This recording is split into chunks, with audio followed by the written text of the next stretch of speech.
All right, guys, welcome back to the channel. Thanks for tuning in. Thanks for watching. Thanks for subscribing. Elon and Tesla came through for the holidays with the latest update, which is inclusive of both a holiday-specific update and a UI update, as well as full self-driving beta 10.8. So this video today, we're just going to skim through a lot of the new features for the holiday release / UI release, and then we'll do a separate video for FSD beta 10.8. All right, so let's just jump right into it right now.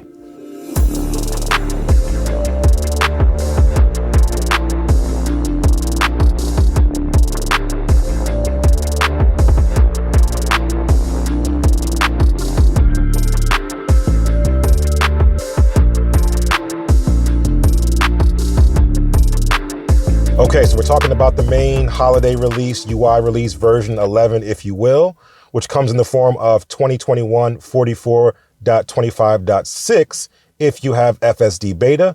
If you don't have FSD beta, it's going to be 2021 44.25. something, .2, .5, something of that nature, which is going to give you all these new features and functionality.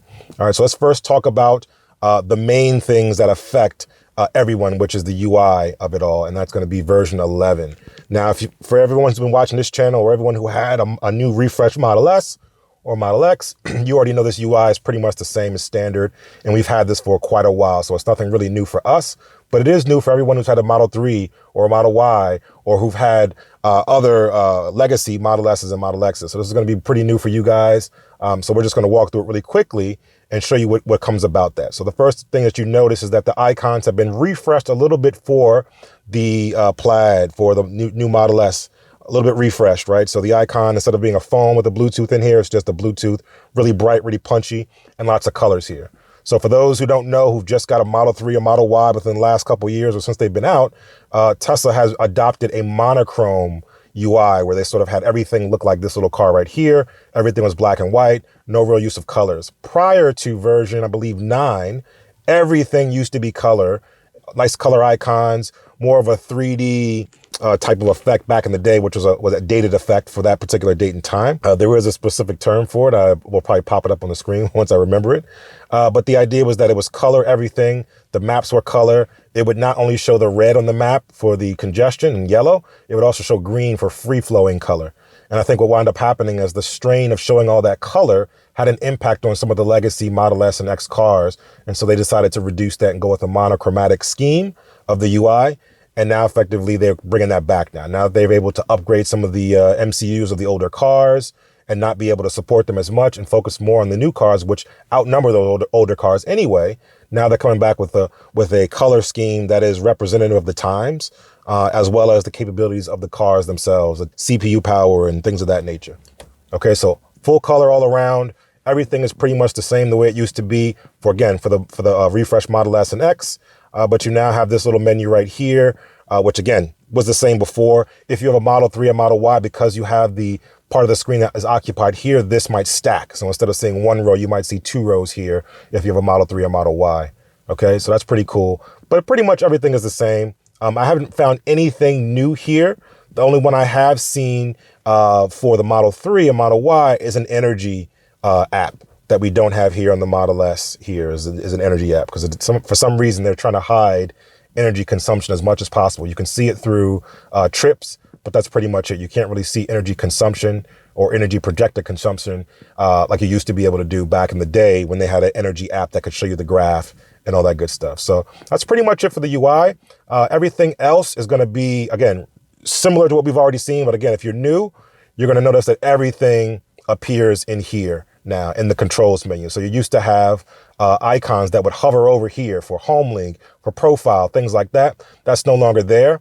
And now what effectively you need to do is you need to click here to get to your profile, your home link, your dash cam, your notifications, your signal, LTE or Wi-Fi. You need to do all that right in here, as opposed to doing it on the screen right here, which is a little bit counterintuitive in my opinion. Always thought they could have brought that back. It doesn't make sense why they can't reside on the screen. Even if you have something obstructing this, they can go away while something is obstructing it, and then they'll fade back in when you move this out of the way and the full map comes back up. Okay, so that's really where I think they should go, because it takes an extra step to press it versus it being on the screen readily available to press it at any point in time, especially to change your profile. All right, so that's where everything else is. This is going to seem redesigned for Model 3 and Model Y owners. Again, same consistent thing for the new 2021 refresh Model S. It's nothing different here. Again, the red might be a little bit punchier. Some of the icons might be a little bit more crisp, but otherwise the same layout that you're used to. And everything else is pretty much the same. Okay, so that's it as far as the UI goes. If you have a Model 3 and Model Y, you obviously don't get this sidebar, so this is a little bit less. And you also have the ability to move over, sort of make full screen the visualization. You can make it full screen, you can make it smaller, and sort of Tesla trying to satisfy everyone who thought it was too big or too small and didn't have enough space. And again, they're trying to cram all that information into that one screen. Model S and Model X owners, both refresh and legacy, you don't really have that problem because you have two screens, one up here and one out here. So this leaves this to be available for everything. One of the things I noticed about the new UI here is that we still don't have the ability to have full screen apps, right? It has to take over one portion of the screen or the other. Put up the backup cam. Backup cam cannot be full screen unless it's in reverse, right? So if I'm here, it has to be here, or I can toggle it on this side, but it cannot be up and be full screen unless I turn the car on and put it in reverse. All right. So wish they would bring that back. I wish they would make that available to us here, as well as other apps like the browser, being able to bring up the browser and be able to have that full screen. Okay. I wish they could have that there. Not the case right now. So here's what we have in terms of the UI, and effectively what we need to do is release notes. Effectively, what we need to do is make sure that everybody's familiar with it. They understand where everything is. And if you have any comments about any tricks or tips about this new UI on your Model 3 or Model Y, definitely let us know. Okay, now on to the features, right? So skipping over full self-driving right now, because again, it's just talking about the suspension, reminding you if you misuse it, you're going to be suspended from the program. Give the full list of release notes for full self-driving beta. Again, we'll talk about that in another video. As well as this one, which we will talk about in this video a little bit, just the fact that they've actually updated the trajectory line, the path planner, if you will, to be representative of something similar to what happens on Navigate and Autopilot on the highway, which is unifying sort of the UI, getting us closer and closer to that single stack. One might also argue that they saw the video that we made, making, comment that they should make this line thicker and bigger and bolder so you can really clearly see where everything is going. This is a step in the right direction, but they could still make it the same width of the lane as opposed to just making it a line that comes off the car. Again, just giving you more flexibility and clear visibility as to where the car is actually going. We'll talk about that in more detail in the FSD beta video. The other thing that they're adding here specifically for the Model S is the cabin camera, turning on this cabin camera, Model S and Model X refresh, I should say. And what they have here is the cabin camera. And this is allowing you to do data sharing with the cabin camera. Turning it on will allow them to be able to capture analytics and data about what's happening, capture a short clip should an accident happen, so on and so forth. And you get to turn that on. We're going to leave that off for now. All right. Next feature specifically for a lot of the cars is the light show. Again, I'll keep this as brief as possible, but the idea behind the light show is that it's a programmable situation that allows the car to be able to perform a sequence of events in terms of flashing lights, rolling down windows, opening your power lift gate, things of that nature, choreographed to some music. Now, they have a pre-programmed one here, but you could also use your computer, download the application, and make your own choreographed light show. And this is just, again, giving all the cars in the fleet the capabilities that the Model X natively had in terms of its holiday show. The Model X holiday show is still the best because it has the doors and the automatic opening and closing front and Falcon Wing doors, which make it phenomenal to see it move. Model S, Model S, 3, and Y can only roll down the windows and open the trunk and open and close the trunk, and that's about it. They can't really do anything else beyond that. But if you want to make something spectacular, you want to get on, TikTok or something like that and make your own choreographed music, you can do that. Program your lights to light up however you want them to light up in accordance to your music, and that's pretty cool. Okay. If you have Model X, new or old, you'll be able to have this new light show in addition to the old legacy light show with the Falcon Wing door. So you got two modes in which you can sort of spread the cheer of the holidays. All right. So that's pretty cool. Blind spot camera. This is a big one. Blind spot camera now will allow you to activate this. And every time you turn your turn signal on, you'll be able to see this right here. A nice big view of your blind spot, which is awesome. They really could have used this so much sooner than now in terms of just having the blind spot covered when people are manually driving. It's cool. It's okay for Autopilot because Autopilot can see everything and it's not going to make a lane change if a car is there. But for manual driving, this is critical. And I would even like to see this be full screen or half the screen or something like that, something a lot bigger just so it's really prominent to show you what it looks like. Now for Model S or Model X refresh, I would love to have this inside of the instrument panel. I want to be able to turn my turn signal right, and I don't want this to pop up here. I want it to pop up here so I can see it right within my line of sight, because I have to look here at the screen and then look further down to see the blind spot. That's not a good position. Or even pushing it somewhere up here. I don't even know if you can move it. You can't move it. But putting it somewhere here just so it's highly visible, up top here or up top here, just so you don't have to take your eyes off the road that much and it's easier to make that turn. The worst thing you want to do is have to look down, then look back up. The car is already in your blind spot and it could potentially sideswipe you. So that's not a good thing. But again, a step in the right direction. So good job, Tesla, for implementing that now. Now let's think about refining it, making it better over time. The next thing we have here is Waypoints. Now, this is an update that we didn't get. When you're on beta, you're off of the main release branch, if you will, and therefore new features that go out to the public don't necessarily roll out to you because you're testing specifically the beta. So Waypoints is something that we didn't get because we were on beta. We now get it, and we also get the new feature. So let's just talk about this really quickly. Waypoints is just the ability for you to be able to add additional points of interest or destinations along your route. If you want to go from point A to point B and you want to add another point in that makes effectively your point B, point C, you can do that. And you can add different routes. And now this is just telling you, you can have the ability to reorder the waypoints. So now you have the little dash lines here, so you can reorder which order you want these waypoints to appear and which order do you want to drive to those particular waypoints. So that's always good. You can also exit them out really quickly. So this is just tidying up the UI, enhancing the functionality of waypoints. So that's awesome. People have complained that there's some issues with waypoints, but again, step in the right direction, something that's long overdue. Glad they put it in. Now let's help them refine. Let's give some feedback and let's give them some guidance on how to make it better. All right. Next one is Boombox Megaphone. And this is your ability to project your voice from within the car outside using the external speakers. Nothing really major here. This is effectively taking the same voice box situation with the muffled voice that you get for sort of interrogation mode for your Sentry mode and using it now in car. So instead of using the app to be able to give that voice, it'll now say that while you're in the car. So it's going to go ahead and modulate your voice in addition to putting it out externally for everyone else to hear outside the car. All right. TikTok is another app they added. We don't really use TikTok. Not really much to say here other than the fact that you can watch your TikTok videos from your touch screen. So when you go in here to the media theater, you now have TikTok here as an option. All right, next thing you know, we have Sonic the Hedgehog. Sonic's a cool game. A new game added to the arcade features that they have here. So there's a new game that you can play. But also with this comes the inability to effectively take your gaming capabilities on the road. So with this update, they've also disabled the ability for your passenger to play games while the car is in drive. The driver definitely couldn't play games while they were just a driver. But if you had a seat sensor or you had someone in the seat, they could effectively play games. The kids in the back could probably play games when that functionality becomes available. But as of right now, that ability is taken away with this update. So if you have Sonic the Hedgehog, you have to play it while you're parked at a supercharger or stop somewhere else to be able to take advantage of that. Same thing with multiplayer for Battle of Polytopia, as well as the new game of Sudoku that they've added as well. So that's all good.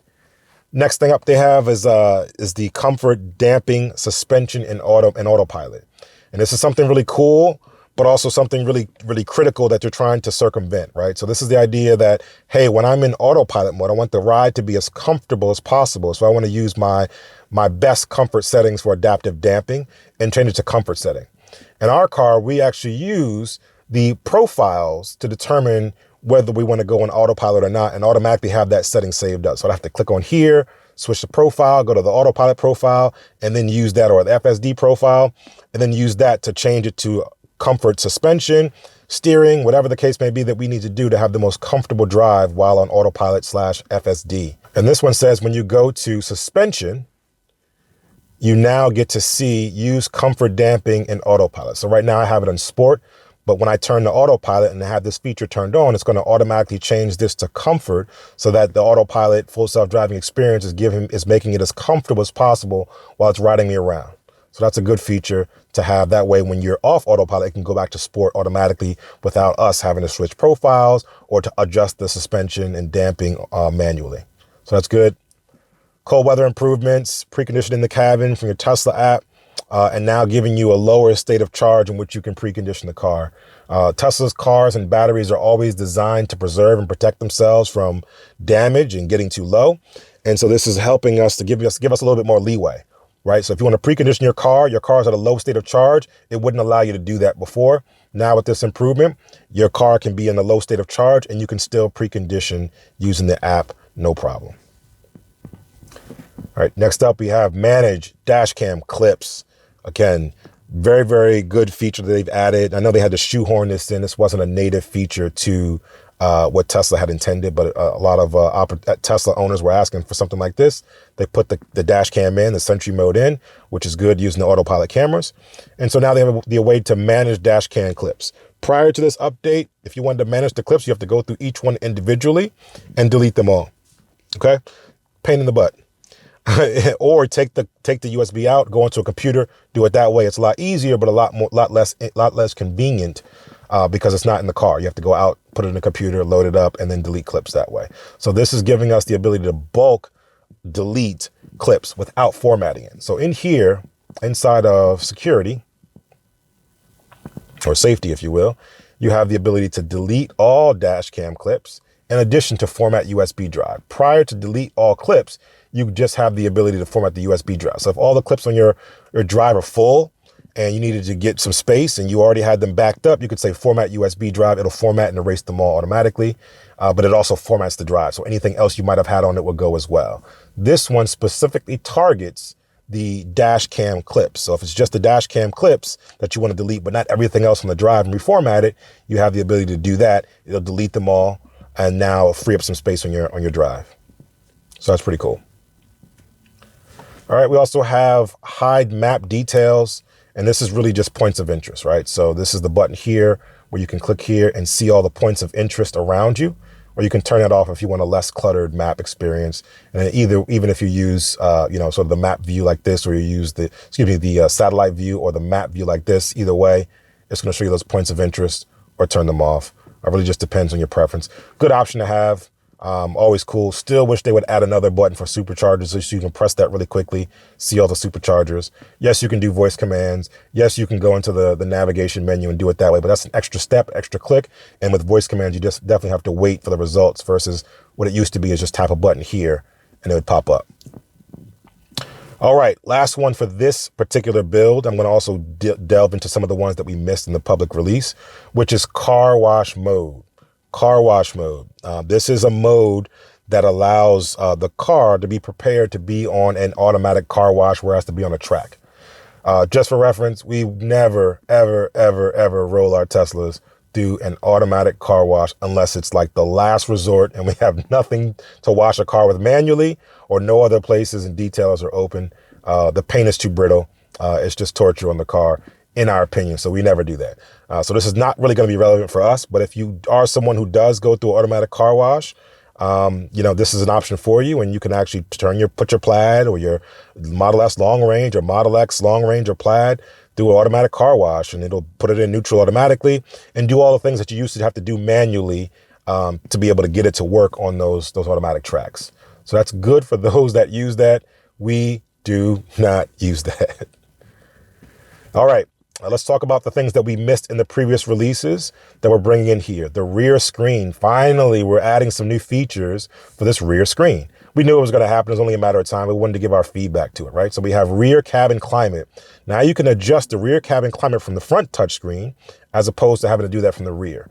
The rear screen only has the controls to adjust the temperature and things like that from the rear screen prior to this release. This is now giving us the ability to go here. Go here. I have the temperature here in the rear. I have the temperature in the rear. I can adjust the temperature. I can sync it with the front of the cabin. And I can also adjust the speed of the fan here, right all here in the front screen. So that's great. So I can turn everything off. I can turn the power off here. I can go back to the front, toggle between. So this is also Very good stuff to have for rear screen control. It's also given us the ability to lock the rear screen as well. So when we go to display, we have the ability to lock the rear display. So now no one can press it, no one can adjust it, the music and things like that. So that's also very, very good, very clutch coming through Tesla. Keep making updates to this rear screen. Looking forward to Bluetooth capabilities. Looking forward to being able to play games on those screens as well. All right. Next thing we have is driver profiles. And this is, again, enhancements to the driver profiles, not quite cloud-based driver profiles just yet, although I hear that's in the works.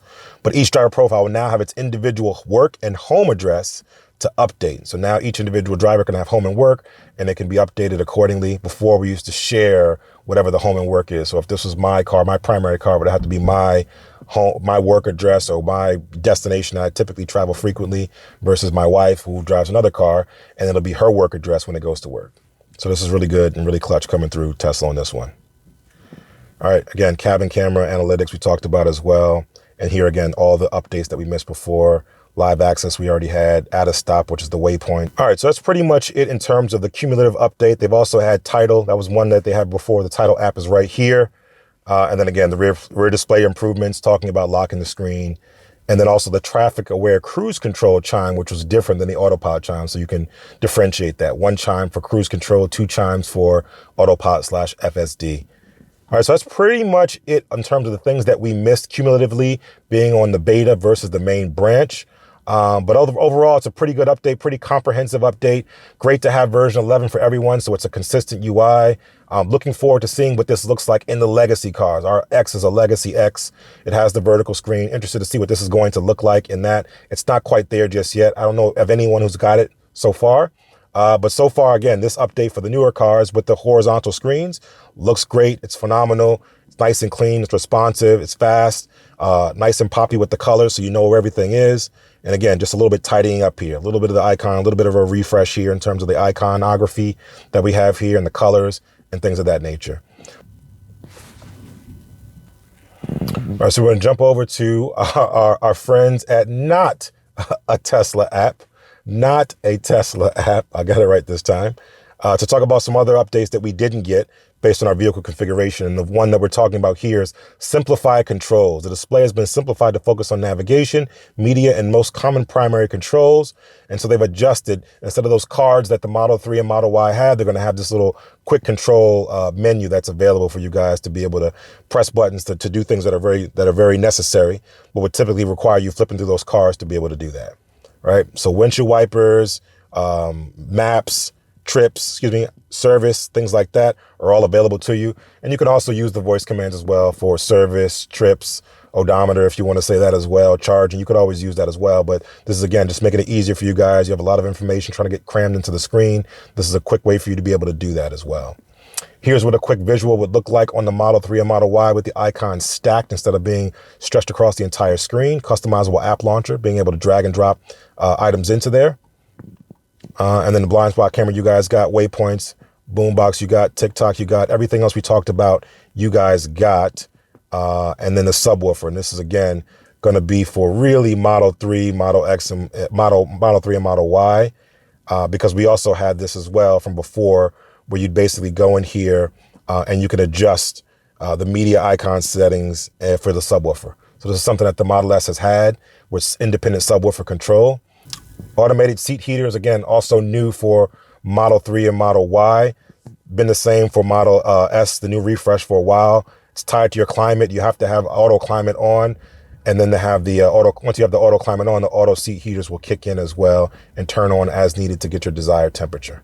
So that's always a cool feature.